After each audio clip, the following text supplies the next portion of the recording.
Salam sejahtera untuk kita semua. Jumpa lagi dengan saya Anton Trianto di Rumah Bisnis MCG Center Palembang. Rekan-rekan sekalian, pada kesempatan kali ini saya akan memberikan tutorial pengolahan data SPSS dalam melakukan uji instrumen penelitian, khususnya untuk instrumen dalam bentuk kuesioner. Uji instrumen penelitian adalah serangkaian kegiatan yang dilakukan untuk menguji instrumen penelitian agar dapat menghasilkan data yang valid dan reliable, atau bisa dibilang sesuai standar. Apakah validitas? Validitas adalah sejauh mana instrumen penelitian dapat mengukur apa yang seharusnya diukur. Sementara reliabilitas adalah sejauh mana instrumen penelitian dapat menghasilkan data yang konsisten. Uji instrumen penelitian untuk data kuesioner memiliki beberapa manfaat, antara lain: 1. Meningkatkan kualitas data penelitian. Dengan penelitian yang valid dan reliable, peneliti dapat menghasilkan data yang akurat dan dapat dipercaya. Yang kedua, mencegah kesalahan interpretasi data. Kesalahan interpretasi data dapat terjadi jika instrumen penelitian tidak valid dan tidak reliable. 3. Menentukan pertanyaan-pertanyaan yang perlu diperbaiki atau dihilangkan. Jika ada pertanyaan yang tidak valid dan tidak reliable, maka pertanyaan tersebut perlu diperbaiki atau dihilangkan. Baiklah rekan-rekan, langsung saja kita akan mulai tutorial ini. Mari kita simak.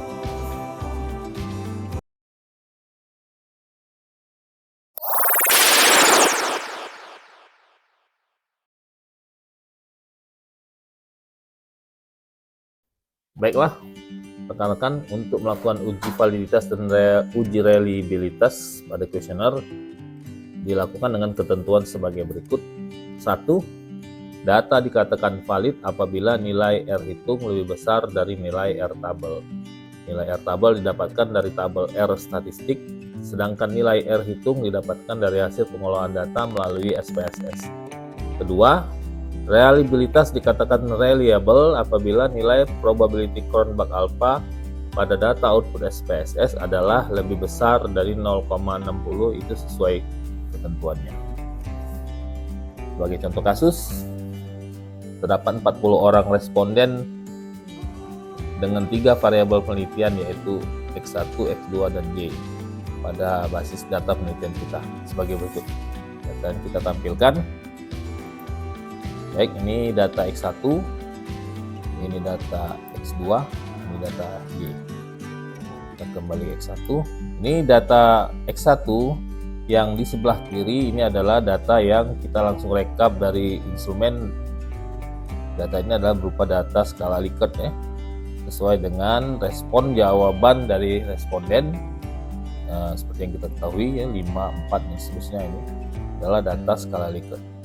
Kemudian data skala Likert ini akan kita transformasikan, kita konversikan menjadi data rasio, itu melalui metode successive interval, menjadi seperti di sebelah kanan. Untuk pengolahan data dari skala Likert menjadi rasio melalui successive interval, itu nanti kita akan bahas pada pertemuan selanjutnya. Baik, kita ke data ini. Kemudian data ini nanti akan kita input ke dalam SPSS. Namun sebelumnya kita ke bagian sini dulu, tabel ini. Kita telah mempersiapkan satu tabel. Ini ada kolom butir pertanyaan dari X1 ya. Jadi kita ini akan melihat perhitungan R hitung dan R tabel dari variabel X1. Variabel X1 dalam sampel yang dalam basis penelitian kita ini terdiri dari 8 butir pertanyaan, 8 item. Kemudian di situ ada kolom R tabel, nilainya 0,316. Kemudian ada kolom result, hasilnya ini sudah di dalam bentuk rumus Excel ya, bisa Anda lihat sendiri nanti. Nanti ini begitu dimasukkan nilai R hitung, maka kolom tabel ini pasti akan berubah sesuai dengan ketentuannya. Baik, kita ke kolom R tabel. R tabel adalah 0,316, diperoleh dari tabel R statistik. Mari kita buka tabel R. Nah, ini ada dua tabel di sini. Ini yang di sebelah kiri adalah tabel T, yang di sebelah kanan adalah tabel R. Maka kita gunakan yang sebelah kanan yang warna oranye, tabel R. Baik, bagaimana cara membacanya? Kita lihat di kolom A ada DF. DF itu adalah degree of freedom. Degree of freedom itu diperoleh dari rumusnya N dikurang K. N adalah jumlah sampel seluruh dalam penelitian, dikurang K adalah jumlah variabel seluruhnya dalam penelitian. Dengan demikian, untuk DF dari penelitian kita, N-nya adalah 40, dikurang jumlah variabel 3, 40 kurang 3 adalah 37. Maka kita letakkan posisi DF-nya ada di 37. Di 37, kemudian bagaimana mengambil hasilnya dari R table? Kita lihat di situ ada baris one tail dan ada baris two tail. Nah, one tail dan two tail. Untuk penelitian menggunakan kuesioner, biasanya menggunakan skala Likert, itu biasanya hipotesisnya mengarah kepada hipotesis dua arah, yaitu menjadi menggunakan two tail. Sehingga kita mengambil posisi di 0,05. 0,05 itu adalah nilai alfa.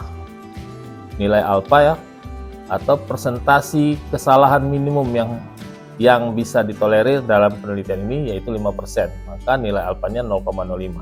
Kita ambil 0,05 di situ. Dari kolom 0,05 terus kepada 37, maka kita peroleh angka 0,316. Dengan demikian, R tabel dari penelitian ini adalah 0,316. Ini. Selanjutnya, kita akan mengisi kolom R hitung. R hitung diperoleh melalui perhitungan data melalui program SPSS. Karena itu kita buka aplikasi atau program SPSS-nya. Di sini sudah disiapkan input data dari Excel tadi ke kolom input datanya di SPSS. Yang kita inputkan data adalah data yang sudah diubah menjadi data rasio melalui successive interval yang kita hitung tadi ini. Yang sebelah kanan, data ini yang kita input ke dalam SPSS. Baik, untuk pertama kita lakukan dulu pada variabel X1. Jadi untuk melakukan uji validitas dan reliabilitas kita lakukan per variabel ya. Jadi kita lakukan untuk variabel 1 dulu. Pertama-tama kita klik di menu Analyze, kemudian ke Scale, turun Scale, kita ke kanan ke Reliability Analysis. Kita klik. Baik, ini sudah dimasukkan contohnya. Kalau misalnya ini saya contohkan nih, kalau misalnya masih kosong ya, bagi yang belum tahu, kita blok dari P1 sampai P8. Ini untuk yang variabel X1 ya, yang dalam pada penelitian kita ini.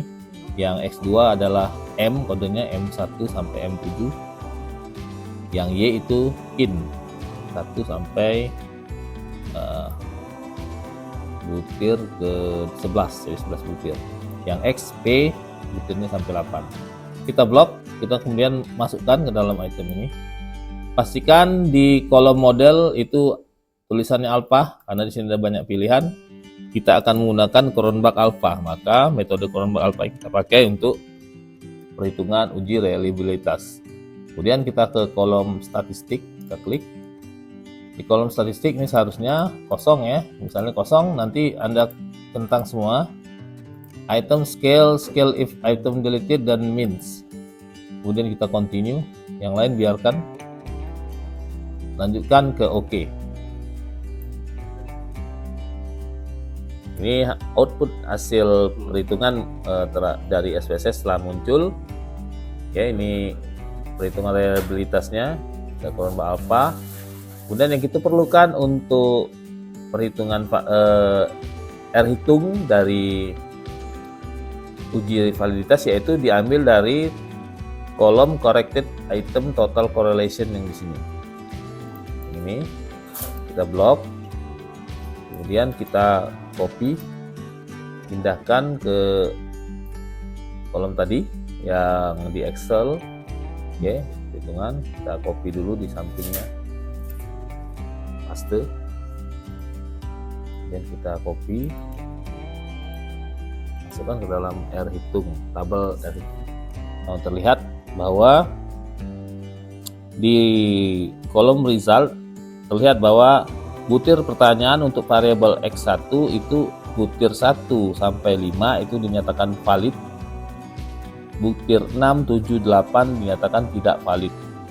Ini rumus penyusunan rumusnya seperti ini, rumus Excelnya, sehingga bisa otomatis muncul. Dengan demikian hasil ini butir 5 butir pertanyaan valid, 3 butir pertanyaan 6, 7, 8 tidak valid. Jika ada kuesioner yang tidak valid atau butir pertanyaan tidak valid, ketentuan yang dianjurkan adalah dengan mendrop atau mereject kuesioner yang tidak valid tersebut. Hal yang dapat dilakukan setelahnya adalah dengan mengganti kuesioner tersebut dan melakukan pengujian data ulang atau membuangnya. Dibuang, jadi misalnya ada 8 butir pertanyaan, hanya tidak valid 3, mengambil 5. Tapi lebih baik diganti pertanyaannya tetap 8, tetapi dilakukan pengujian ulang. Demikian. Adapun hal-hal yang biasanya dapat mempengaruhi instrumen tidak valid antara lain sebagai berikut. 1. Kuesioner memiliki makna yang bias dan tidak menggunakan pertanyaan spesifik yang jelas poinnya serta tidak relevan.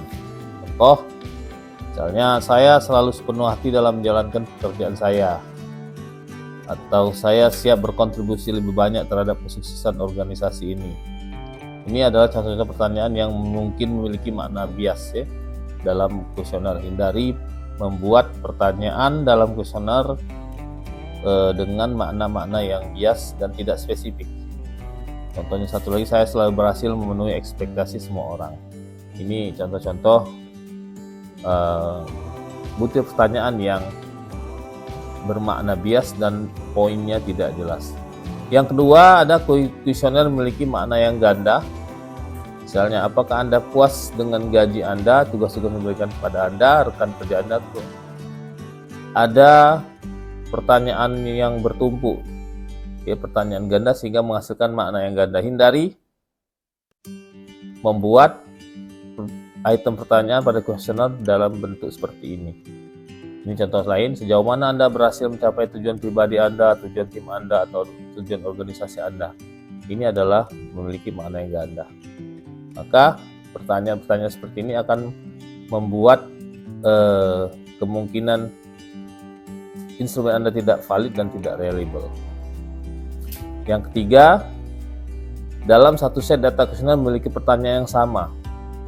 Ya, pertanyaan yang sama, maknanya sama, lebih dari dalam satu set data kuesioner ya, itu ada pertanyaan yang sama, maknanya sama. Misalnya, menurut saya gaji dan upah diberikan perusahaan sudah sangat memuaskan.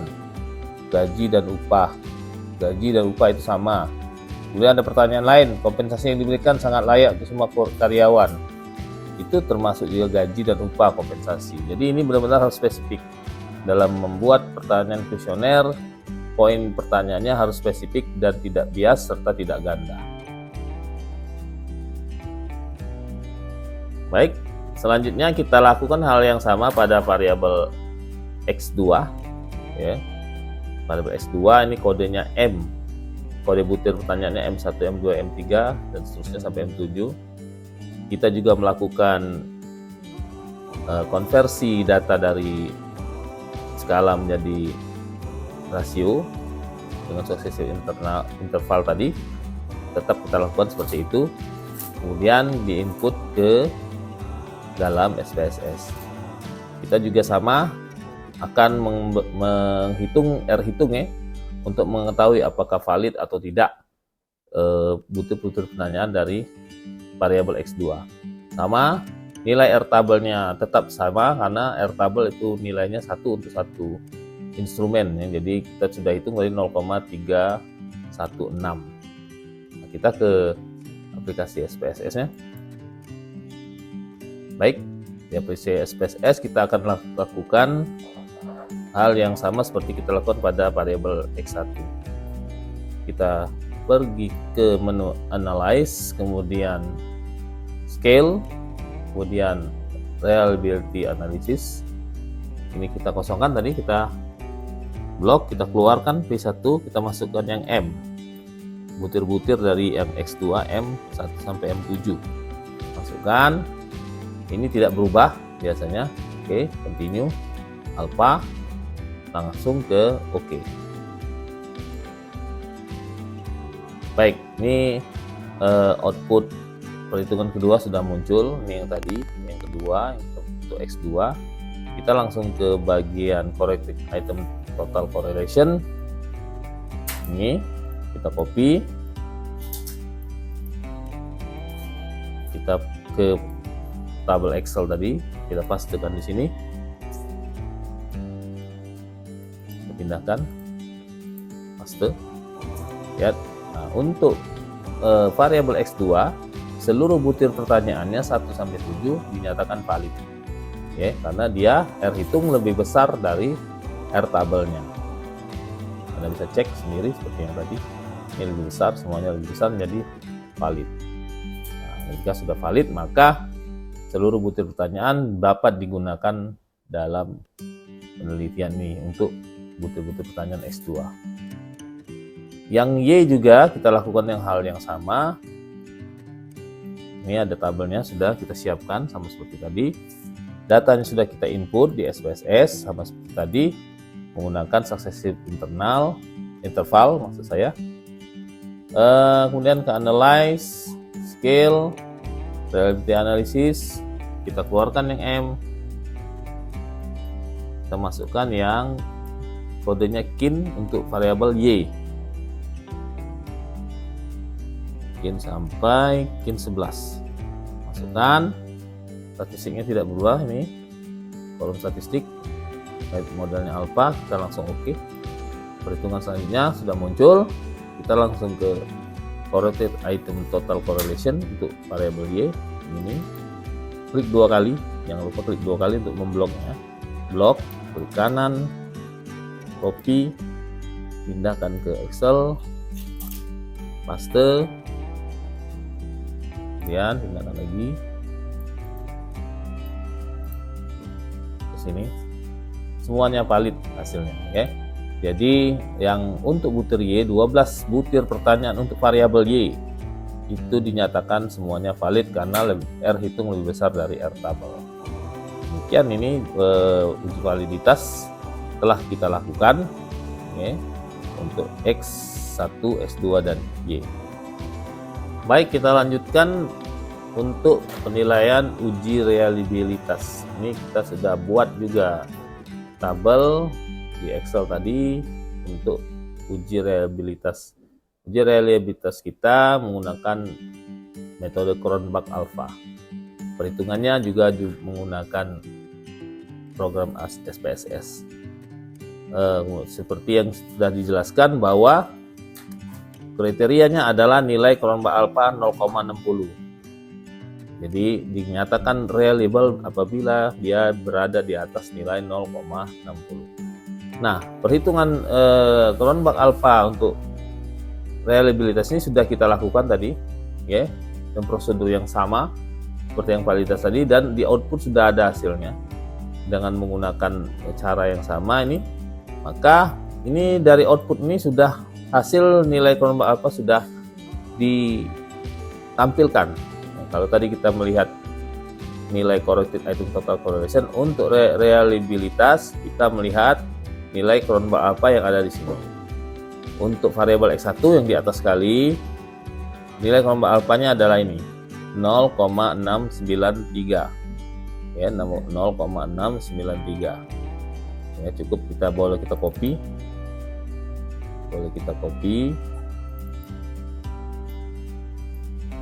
klik kanan copy, kita pindahkan ke sini.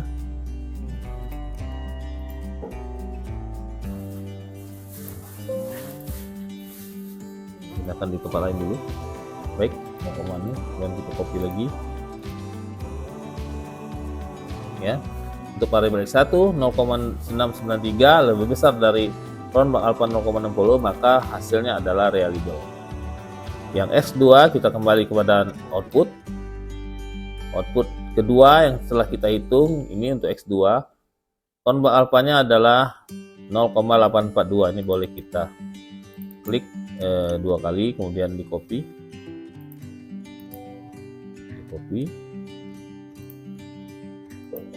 kita pindahkan ke sini. Kita copy lagi, pindahkan.